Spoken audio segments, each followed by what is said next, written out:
Hello दोस्तों, 24 exam 1 में आपका स्वागत है। दोस्तों, मैं आज रेलवे में पूछे गए प्रीवियस ईयर के साइंस को लेकर आया हूं, जिसे हम डिटेल से जानेंगे और इसकी पीडीएफ अगर चाहिए तो टेलीग्राम पर मिल जाएगी। टेलीग्राम का लिंक हम डिस्क्रिप्शन में दे देंगे। तो चलिए स्टार्ट करते हैं। ये हम लोग का प्रैक्टिस सेट 1 होगा, एकदम शुरू से साइंस होगा हम लोग का। ये जो group D, SSC, bank, railway और सभी एग्ज़ाम में आए हुए हैं। तो साइंस का है, स्टार्ट करते हैं। पहला क्वेश्चन, निम्नलिखित में से दोहरी विस्थापन अपक्रिया की पहचान कीजिए। तो 2Ag प्लस Cl2 पहला, दूसरा Mg 2HCl एरो MgCl2 और H2, तीसरा 2Kbr BaI2 2Ki और BaR2, चौथा PbCuCl2 एरो PbCl2 और Cu। तो इसमें से आंसर हो जाएगा दोहरी विस्थापन अभिक्रिया 2Kbr plus BaI2 2Ki plus Br। अब इससे क्वेश्चन जो आते हैं उससे कुछ रिलेटेड जान लेते हैं। जैसे कि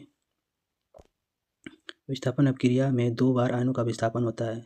विस्थापन अपक्रिया में 2 बार आयनों का विस्थापन होता है। विस्थापन अपक्रिया में एक क्रियाशील धातु कम क्रियाशील धातु को विस्थापित कर क्या यौगिक का निर्माण करते हैं। जैसे कि CuSO4 plus Fe arrow FeSO4 plus Cu।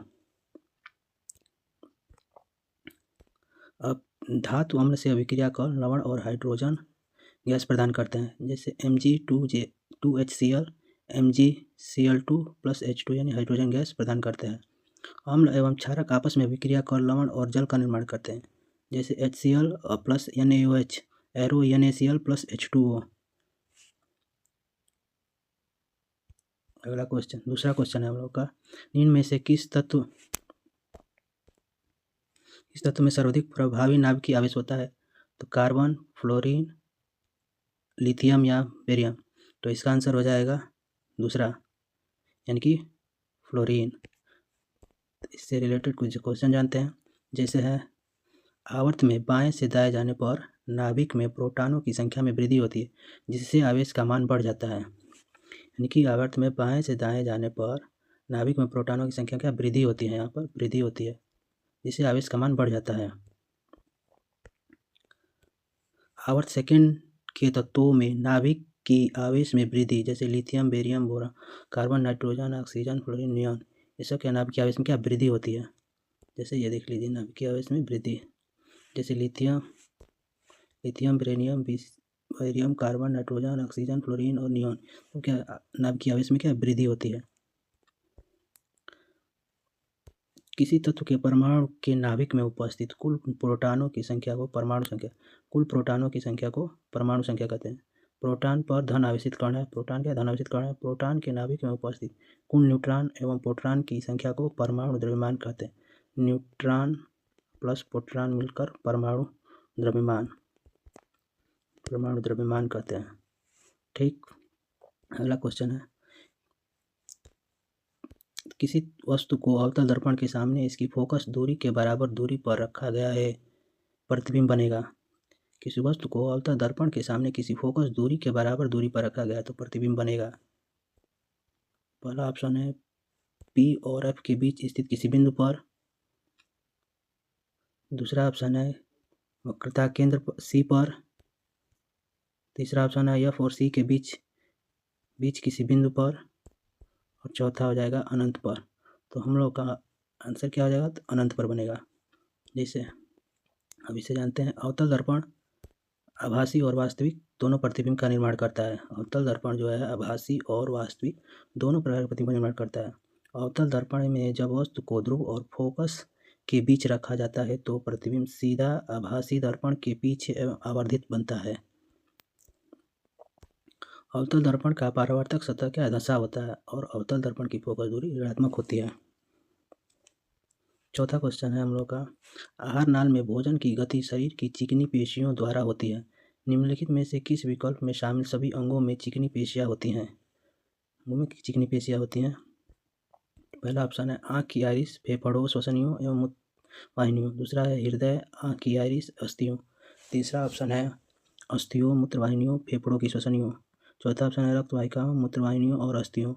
तो हम लोग का आंसर हो जाएगा पहला, आँख की आइरिस, फेफड़ों, श्वसनियों और मूत्रवाहिनियों में चिकनी पेशियां होती हैं।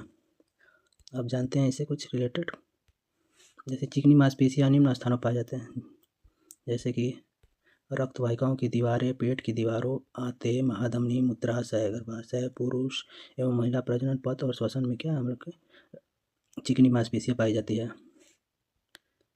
5वां क्वेश्चन, निम्न में से कौन सा गुणधर्म आवास सारणी में तत्वों की स्थिति के अधीन नहीं है? पहला संयोजकता, दूसरा परमाणु आकार, तीसरा तत्व का रंग, चौथा बाहरी कोश में मौजूद इलेक्ट्रॉन। तो आंसर हो जाएगा हम लोग का तीसरा तत्व का रंग हम लोग के इसका अधीन नहीं है। तो आइए इससे जानते हैं। आवर्त में बाएं से दाएं जाने पर, आवर्त में जो बाएं से दाएं जाने पर संयोजकता 1 से 4 तथा 4 से 8 होता है। तत्व की बाहरी कक्षा में उपस्थित इलेक्ट्रॉनों की संख्या को क्या कहते हैं? संयोजी इलेक्ट्रॉन कहते हैं। तत्व की बाहरी कक्षा में उपस्थित इलेक्ट्रॉन की संख्या संयोजी इलेक्ट्रॉन कहते हैं। आवर्त में बाएं से दाएं जाने पर परमाणु त्रिज्या का मान घटता है। बाएं से दाएं जाने पर त्रिज्या का मान क्या घटता है? वर्ग में ऊपर से नीचे जाने पर परमाणु त्रिज्या का मान बढ़ता है, और वर्ग में ऊपर से नीचे जाने पर परमाणु त्रिज्या का मान बढ़ता है। ठीक, अब आगे बढ़ देते हैं। 6वां क्वेश्चन है हम लोग का, निम्नलिखित में से कौन से बिंदु हमेशा लेंस के मुख्य अक्ष पर स्थित होते हैं? पहला है अपवर्तन बिंदु, दूसरा प्रकाशिक केंद्र, तीसरा आपतन बिंदु और सभी। तो हम लोग का आंसर हो जाएगा दूसरा, यानी प्रकाशिक केंद्र। तो प्रकाशिक केंद्र वह बिंदु है जो हमेशा लेंस के मुख्य अक्ष पर स्थित होता है। प्रकाशिक केंद्र जो है वह हमेशा लेंस के मुख्य अक्ष पर स्थित होता है। और उत्तल लेंस और अवतल लेंस में अंतर जानते हैं। जैसे उत्तल लेंस और अवतल लेंस में फोकस दूरी धनात्मक होती है उत्तल लेंस की, और अवतल लेंस की ऋणात्मक। प्रतिबिंब की प्रकृति वास्तविक तथा आभासी होती है। प्रतिबिंब की प्रकृति वास्तविक तथा आभासी दोनों होती है उत्तल लेंस की, जबकि अवतल लेंस की हमेशा आभासी होती है। उत्तल लेंस की शक्ति क्या है? प्लस धनात्मक डायोप्टर होती है, और अवतल लेंस की क्षमता जो होती है -d ऋणात्मक होती है। 7वां क्वेश्चन,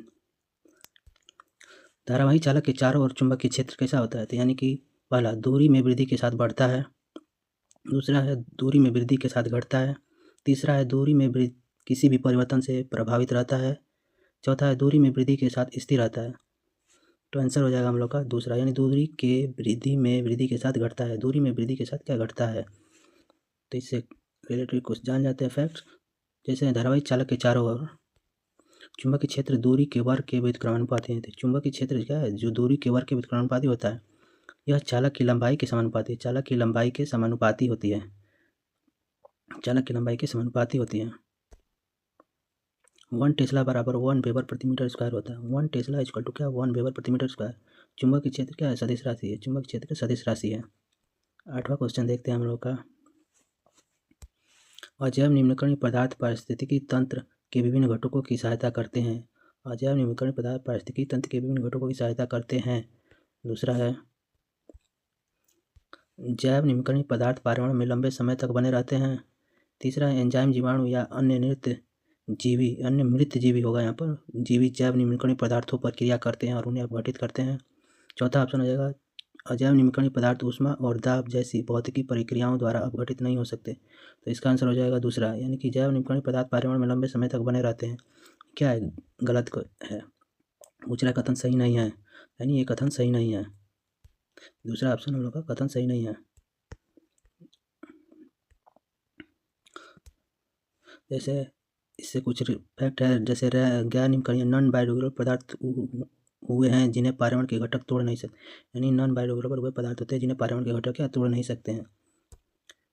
और 9वां क्वेश्चन है हम लोग का, सूक्ष्मदर्शी से देखे जाने पर मानव गाल की कोशिकाओं की स्लाइड और प्याज के छिलके की स्लाइड के बीच दिखाई देने वाला मुख्य अंतर क्या है?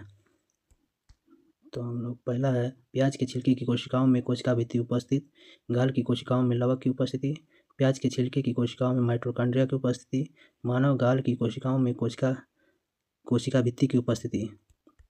आंसर हो जाएगा हम लोग का 1, प्याज के छिलके की कोशिकाओं में कोशिका भित्ति की उपस्थिति।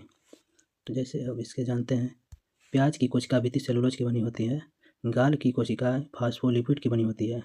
ठीक, और शैवाल की कोशिका भित्ति सेलुलोज, कैल्शियम और कार्बोनेट एवं ग्लाइकोटोन्स के बने होते हैं। शैवाल कोशिका भित्ति सेलुलोज, कैल्शियम, कार्बोनेट एवं ग्लाइकोटोन्स के बने होते हैं। हम लोग का 10वां क्वेश्चन है, कौन सा तत्व तांबे से अधिक अभिक्रियाशील नहीं है? इस पर ध्यान देना नहीं है। जैसे Ag, Zn, Fe और Pb, यानी Ag होगा हम लोग का आंसर। तो सबसे अधिक क्रियाशील तत्व क्या है? पोटेशियम है।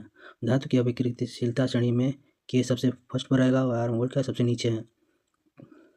सबसे अभिक्रियाशीलता धातु, सबसे अधिक नॉन रिएक्टिव धातु है आयरन गोल्ड यानी सोना है, सबसे अधिक अक्रियशील धातु है। और के और Na की अतिक्रियाशीलता के कारण इसे क्या केरोसिन तेल में रखा जाता है। ये जो के पोटेशियम और सोडियम को अधिक क्रियाशीलता के कारण इसे क्या केरोसिन तेल में रखा जाता है। इसका क्वेश्चन, इनमें से कौन सा साइक्लोहेक्सेन का सूत्र है। जैसे C6H12, दूसरा है C6H14, C6H10, चौथा हो जाएगा C6। इसका आंसर आप लोग दीजिएगा। अगर वीडियो पसंद आए तो एक लाइक ज़रूर कीजिएगा। थैंक यू दोस्तों।